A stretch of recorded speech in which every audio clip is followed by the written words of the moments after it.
아름다운 소식을 시온에 전하는 자여 너는 높은 산에 오르라. 아름다운 소식을 예루살렘에 전하는 자여 너는 힘써 소리를 높이라. 두려워하지 말고 소리 높여 유다의 성읍들에게 이르기를 너희의 하나님을 보라 하라. 보라 주 여호와께서 장차 강하게 임하실 것이요 신이 그의 발로 다스릴 것이다. 보라 그의 위에 있고 도움이 그의 앞에 있으며 그는 목자같이 양떼를 먹이시며 어린 양을 그 팔로 모아 품에 안으시며 젖먹이는 암것들을 온순히 인도하시리로다. 누가 손바닥으로 바닷물을 대하겠으며 명령을 했으며 땅의 길을 그에게 감아보았으며 적시도로 천들을 강대적으로 눈을 감아보았으라. 누가 여호와의 영을 지도하였으며 그의 모사가 되어 그를 가르쳤으랴. 그가 누가 도움하였으며 누가 그를 교훈하였으며 그에게 정의를 가르쳤으며 지식을 가르쳤으며 통달의 도를 보여주었느냐. 보라 그에게는 열방이 통에 한 방울 물과 같고 저울에 작은 티끌 같으며 섬들은 떠오르는 먼지 같으리니 레바논 백감에게 부족하겠고 그 진술은 번개에도 부족할 것이다. 함께 읽겠습니다. 그의 앞에는 모든 열방이 아무것도 아니라 그는 그들을 없는 것 같이 빈 것 같이 여기시느니라. 아멘. 잠깐 기도하겠습니다. 아버지 하나님, 오늘도 하나님 말씀 사모하여 이곳에 나왔습니다. 하나님 친히 말씀하여 주시고 우리의 목자가 되어 주시고 우리에게 강한 팔로 우리를 품어주시고 이끌어주시는 그 하나님을 경험하고 그 하나님의 말씀을 따라 오늘 하루도 살아갈 수 있는 저희들 될 수 있도록 인도하여 주옵소서. 감사드리며 예수님의 이름으로 기도드리옵나이다. 아멘.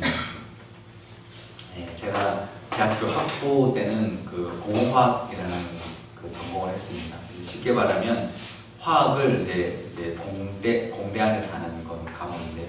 그러니까 화학을 이용하여 제품을 이제 뭐 만드는 이제 그런 이제 전공입니다. 그래서 실험 과목이 많았습니다. 이제 화학에 관련된 모든 실험 과목을 다 하고 그걸 또 공업화하는 그런 이제 산업화하고 제품화하는 그런 이제 과목까지 있기 때문에 뭐 이제 과목도 많았고 실험 과목도 많았는데요. 제 지도 교수가 이제 학부 때 유기화학 같은 게 과목을 가르쳤는데요.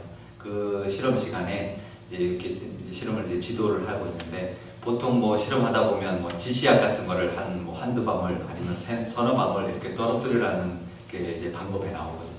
근데 이제 떨어뜨리면 이제 뭐 이렇게 색깔이 변하거나 이제 그래야 되거든요.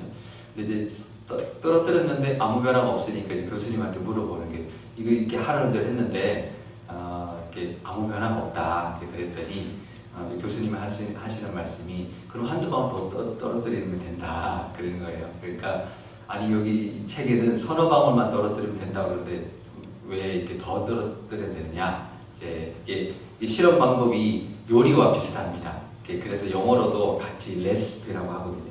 그래서 똑같아요. 적당히 넣으라는 거랑 똑같아요. 적당히 넣으면 되는데 이게 스포이드를 하면 이게 누르는 힘이나 아니면 스포이드의 끝에 그 굵기에 따라서 방울의 양이 다른 거예요. 그래서 서너 방울 안 떨어뜨려서 안 되면 한두 방울 더 떨어뜨리면 되는 거예요. 그랬더니 그 말을 들은 이제 열심히 이렇게 학생들이 관심 있게 듣다가 한 학생이 한 말이 이제 아직도 기억이 나는 거예요. 그렇지, 바닷물도 한 방울인데 바닷물도 한 방울의 물인데, 그렇죠? 물 한 방울이라는 게 서너 방울이라는 게 비교 없잖아요. 대중이 없잖아요, 그죠? 얼마나 큰 방울이어도 그 한 방울이잖아요. 오늘 말씀에 보면 제가 이 말씀 보면서 그때 생각이 났습니다. 15절에 보면 열방이, 그러니까 온 나라가 통에 한 방울 물과 같다. 이게 영어로 하면 더 이제 실감이 되는데요. A drop in a bucket, 그러니까 큰 바켓에 한 방울의 물 같다. 이런 표현이거든요. 그러니까 온 나라가 하나님 앞에는 정말 큰 바켓 안에 있는 한 방울, 정말 많은 방울 같다. 한 방울의 물 같다. 이제 그렇게 이제 말씀하고 있습니다. 그러면서 저울에 있는 티끌이 무게가 안 나가죠, 그죠? 저울에 티끌이 하나 있다고 저울이 기울지 않죠. 또 섬들은 먼지 같고, 또 레바논은 그 당시 이제 그 백향목, 뭐 왕궁이나 이런 걸 짓는 백향목이 이제 많은 그런 이제 땅이었는데 거기 있는 수많은 그런 나무들도 재단에 뗄 때는 재물을 떼는 이제 불태우는 땔감으로도 부족할 정도고 또 거기에 있는 모든 짐승은 번제로 써도 부족하다. 하나님 앞에는. 그러면서 17절에 보면 이 모든 열방이 모든 나라가 아무것도 아니다. 하나님 앞에. 그리고 그들은 없는 것 같고 빈 것 같이 여기신다. 이때 이제 빈 것이라고 하는 거는 그 우리 창세기 우리 1장에 그 땅이 공허하고 이제 그 공허하다라는 말을 쓸 때 그 단어이거든요. 그래서 이제 그 당시에 그 처음에 빈 것 같다, 공허하고 혼돈 가운데 있다라는 그 단어를 쓰고 있습니다. 그러니까 하나님 앞에 온 세상이 그냥 빈 것이나 다름없다, 아무것도 아닌 것이다라고 이제 말하고 있습니다. 그러니까 하나님 앞에는 온 세계가 아무것도 아니라는 거죠. 지금 이스라엘이 어떤 상황이냐면 지금 이 이사야서는 히스기야 때 이제 예언이 된 말씀이거든요. 히스기야 때는 아수르 앞에 풍전등화 같은 그런 경험을 했고, 그 다음에 이제 100여 년 후에는 이제 바벨론에게 멸망을 당할 텐데, 이제 그러다 보니까 이스라엘이라는 작은 나라는 이 열방들, 다른 나라들의 그런 이제 운명에 그런 나라들에 의해서 이 나라의 운명이 이제 좌지우지되고 그런 것 같은 그런 생각이 들기 쉽다는 거죠. 하지만 그렇지 않다는 것입니다. 이스라엘의 하나님 앞에는 그 모든 나라가 정말 아무것도 아니다라고 말씀하고 있는 거죠.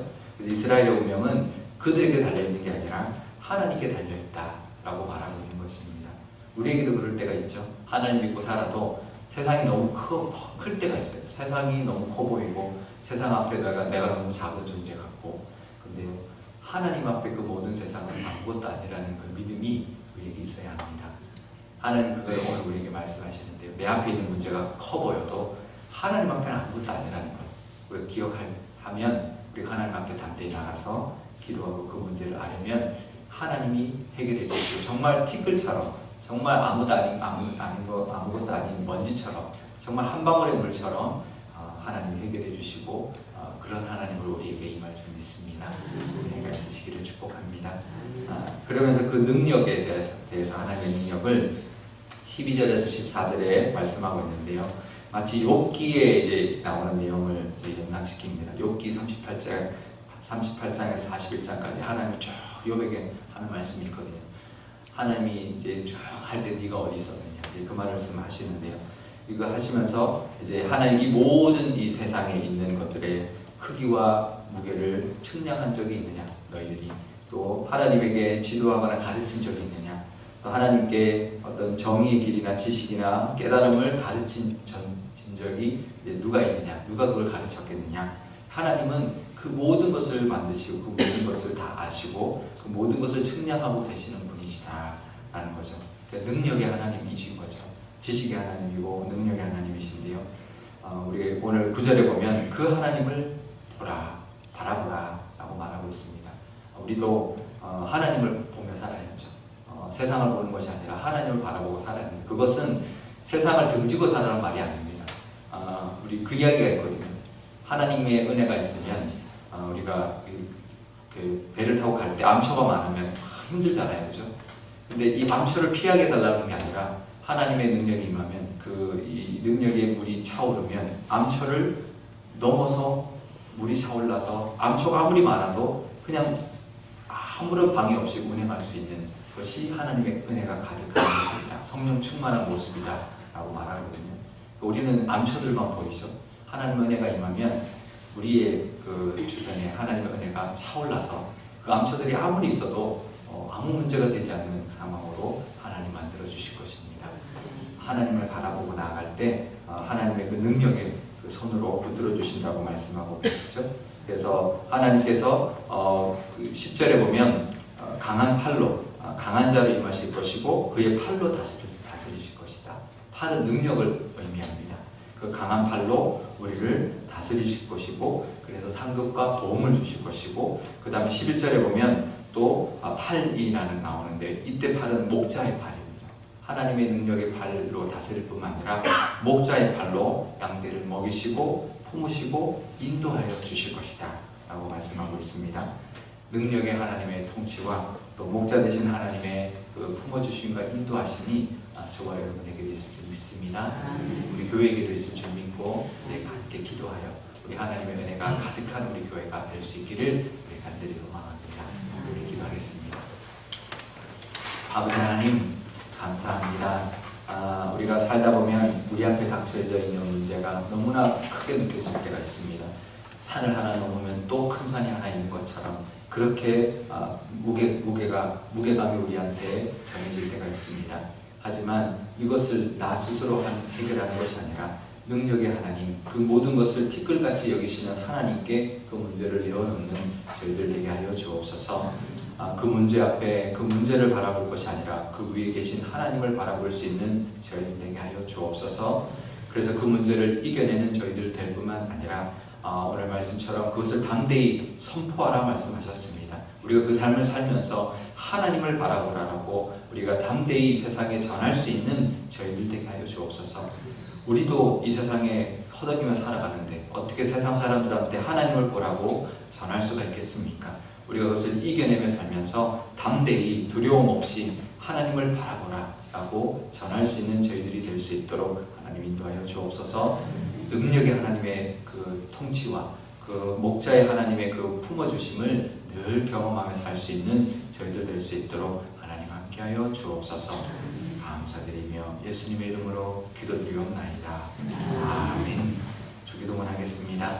하늘에 계신 우리 아버지, 아버지의 이름을 거룩하게 하시며 아버지의 나라가 오게 하시며 아버지의 뜻이 하늘에서와 같이 땅에서도 이루어지게 하소서. 오늘 우리에게 일용할 양식을 주시고 우리가 우리에게 잘못한 사람을 용서하여 준 것 같이 우리 죄를 용서하여 주시고 우리를 시험에 빠지지 않게 하시고 악에서 구하소서. 나라와 권능과 영광이 영원히 아버지의 것입니다. 아멘.